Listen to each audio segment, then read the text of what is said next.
সূরা নিসা আয়াত নাম্বার 36। এই আয়াতের ভিতরে আল্লাহ তাআলা বললেন, পিতামাতার সঙ্গে সদ্ব্যবহার করো। পিতামাতার সাথে আপনাকে সদ্ব্যবহার করতে হবে। তাদের সাথে যদি আপনি অসৎ ব্যবহার করেন, তাদের সাথে যদি আপনি খারাপ আচরণ করেন, তাহলে কিন্তু আল্লাহ তাআলা আপনাকে ভালোবাসবে না।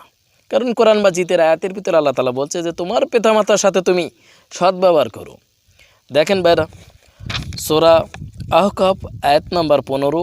এই আয়াতের ভিতরে আল্লাহ তাআলা বললেন, আমি নির্দেশ দিয়েছি পিতামাতার সাথে ভালো ব্যবহার করো। এই আয়াতের ভিতরে আল্লাহ তাআলা বললেন যে তুমি তোমার পিতামাতার সাথে ভালো ব্যবহার করো। বর্তমান ক্ষেত্রে দেখা যায় যে আমাদের পিতামাতা যদি অসুস্থ হয়ে যায়, বয়োজ্যেষ্ঠ হয়ে যায়, বুড়া হয়ে যায়, তো কিন্তু আমরা দেখতে চাই না। তার কারণ কি, যে আমরা বলে থাকি যে তোমাদের দ্বারায় আর কোনো উপকার হবে না, অযথা তোমরা এক সাইডে থাকো, আমরা ভালো আরামায়েশ করি, খেয়ে জীবন। হাজালে মজলি, আসসালামু আলাইকুম ভাইরা। দেখেন, আমরা ইসলাম সম্পর্কে কম বেশি জানি। কোরআনের বিভিন্ন আয়াত আছে, আমল আছে, বা সূরা সম্পর্কে, ঘটনা সম্পর্কে আমরা বিভিন্ন ওলামায় এবং বিভিন্ন ধরনের দরবেশ, সুফি সাধক ও মাওলানাদের কাছ থেকে গুরুত্বপূর্ণ বিষয় আমরা জেনে থাকি। দেখেন ভাইরা, এই পৃথিবীতে আপনি যাদের মাধ্যমে এসেছেন তারা হচ্ছে আপনার পিতামাতা। পিতামাতাকে আপনাকে ভালোবাসতে হবে, তাদের খেদমত করতে হবে, এটা আল্লাহ তাআলার হুকুম। আল্লাহ তাআলা এই হুকুম করেছে, অতএব আপনাকে এই দায়িত্ব পালন করতে হবে। যদি আপনি পিতামাতার অবাধ্য হয়ে যান, যদি পিতামাতা আপনাকে বদদোয়া দিয়ে থাকে, তাহলে কিন্তু আপনি ক্ষতিগ্রস্তের মধ্যে পড়ে যাবেন। অনেক ঘটনা আছে এরম, একটা দুটো ঘটনা না। তা দেখেন ভাইরা, কোরআন মাজিদে সূরা নিসা আয়াত নাম্বার 36। এই আয়াতের ভিতরে আল্লাহ তাআলা বললেন, পিতামাতার সঙ্গে সদ্ব্যবহার করো। পিতামাতার সাথে আপনাকে সদ্ব্যবহার করতে হবে। তাদের সাথে যদি আপনি অসৎ ব্যবহার করেন, তাদের সাথে যদি আপনি খারাপ আচরণ করেন, তাহলে কিন্তু আল্লাহ তাআলা আপনাকে ভালোবাসবে না। কারণ কোরআন মাজিদের আয়াতের ভিতরে আল্লাহ তাআলা বলছে যে তোমার পিতামাতার সাথে তুমি সদ্ব্যবহার করো। দেখেন ভাইরা, সূরা আহকাফ আয়াত নাম্বার 15। এই আয়াতের ভিতরে আল্লাহ তাআলা বললেন, আমি নির্দেশ দিয়েছি পিতামাতার সাথে ভালো ব্যবহার করো। এই আয়াতের ভিতরে আল্লাহ তাআলা বললেন যে তুমি তোমার পিতামাতার সাথে ভালো ব্যবহার করো। বর্তমান ক্ষেত্রে দেখা যায় যে আমাদের পিতামাতা যদি অসুস্থ হয়ে যায়, বয়োজ্যেষ্ঠ হয়ে যায়, বুড়া হয়ে যায়, তো কিন্তু আমরা দেখতে চাই না। তার কারণ কি, যে আমরা বলে থাকি যে তোমাদের দ্বারায় আর কোনো উপকার হবে না, অযথা তোমরা এক সাইডে থাকো, আমরা ভালো আরামায়েশ করি, খেয়ে জীবনযাপন করি, স্ত্রী পুত্র বাল বাচ্চা নিয়ে আমরা মেতে থাকি। কিন্তু আল্লাহ তাআলা এই কোরআন মাজিদে আয়াতের ভিতরে বললেন যে তোমার পিতামাতার সাথে তুমি ভালো ব্যবহার করো। যদি পিতামাতার সাথে ভালো ব্যবহার না করো, তাহলে কিন্তু তুমি দোজখে চলে যাবে। কারণ কি, হয়তো তোমার পিতামাতা তোমাকে ওই মনের কষ্টে যদি অভিশাপ দিয়ে থাকে, তাহলে কিন্তু আপনি ইমানদার হন, যাই হোক না কেন, আপনি ক্ষতিগ্রস্তের মধ্যে পড়ে যাবেন।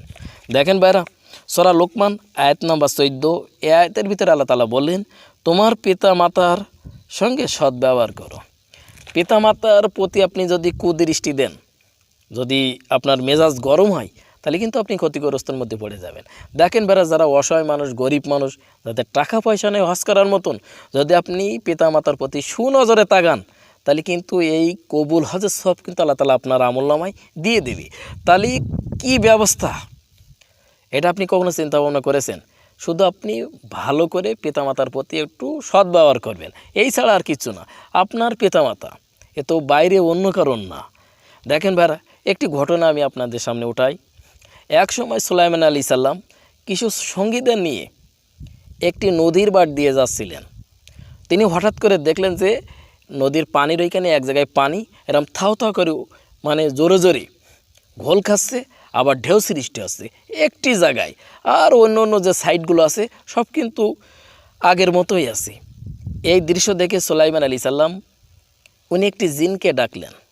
সাথে সাথে জিন চলে আসলো আর বললেন জিনকে যে দেখো তো এই পানির ভিতরে এইখানে এই অবস্থাটা কেন।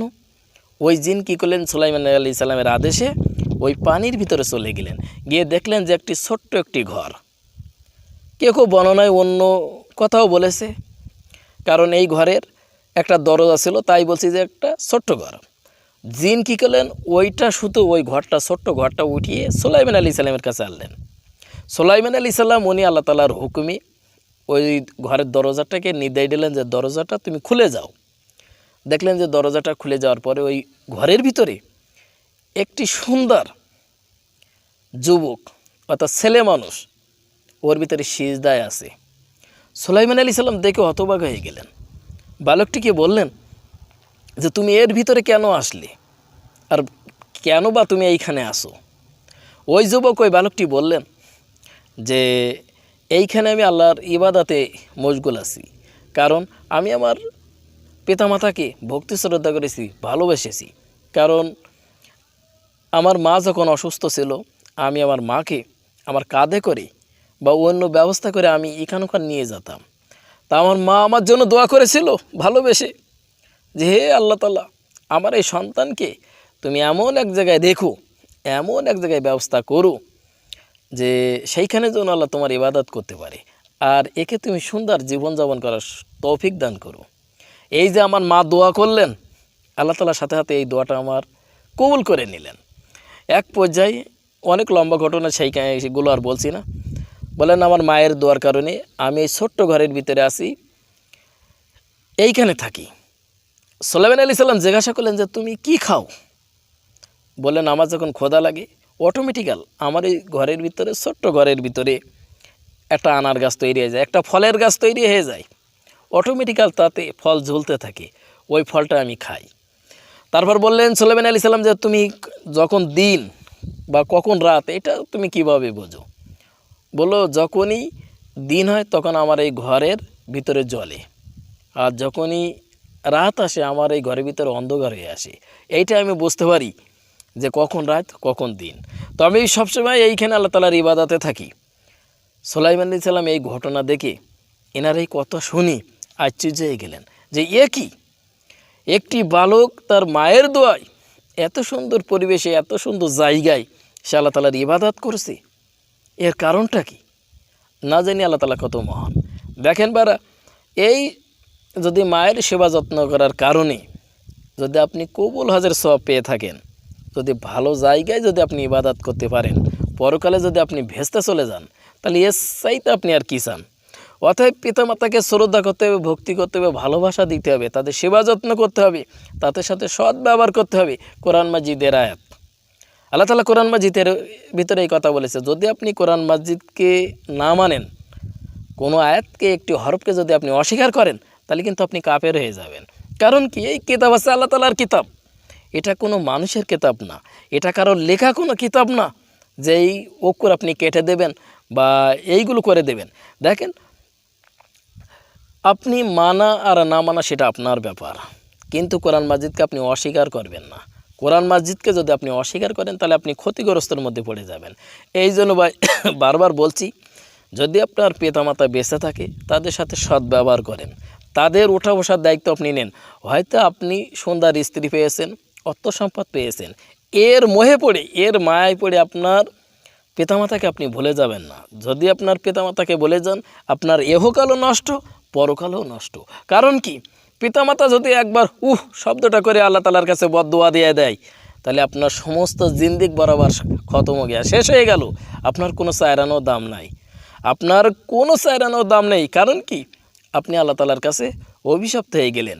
ইবলিস শয়তান, সে ফেরেশতাদের সর্দার ছিল, সে এত পরিমাণ ইবাদত আল্লাহ তাআলার করেছে যে অন্য কোনো ফেরেশতা করতে পারেননি। কিন্তু আল্লাহ তাআলা একটা হুকুম দিলেন, কি হুকুম? এটা নির্দেশ দিলেন যে আদমকে তুমি সিজদা করো। ফেরেশতার মনে অহংকার আসলো, আমি কেন আদমকে সিজদা করব? কারণ আমি হচ্ছে আগুনের তৈরি, আদম মাটির তৈরি, অতএব আদম থেকে আমি শ্রেষ্ঠ। এই যে মনের ভিতরে অহংকার চলে আসলো, এই অহংকার করার কারণে আল্লাহ তাআলা তাকে করলেন, অভিশপ্ত করে দিলেন, যাও আজ থেকে তুমি শয়তান, আমার হুকুম অমান্য করলে। এই জন্য দেখেন ভাইরা, যদি আপনি পিতামাতার প্রতি অসৎ ব্যবহার করেন, খারাপ আচরণ করেন, তাহলে কিন্তু আল্লাহ তাআলা নারাজ হয়ে যাবে, আপনি কঠিন বিপদের ভিতরে পড়ে যাবেন। তা আপনি চিন্তা ভাবনা করবেন যে আপনার পিতামাতার সাথে সৎ ব্যবহার করা। আর যদি আপনি খারাপ ব্যবহার করে থাকেন, তাহলে আপনার পিতামাতার কাছে হাত অথবা পায়ে ধরে আপনি মাপ চেয়ে নেন, দেখবেন আপনার পিতামাতা মাপ করে দেবে।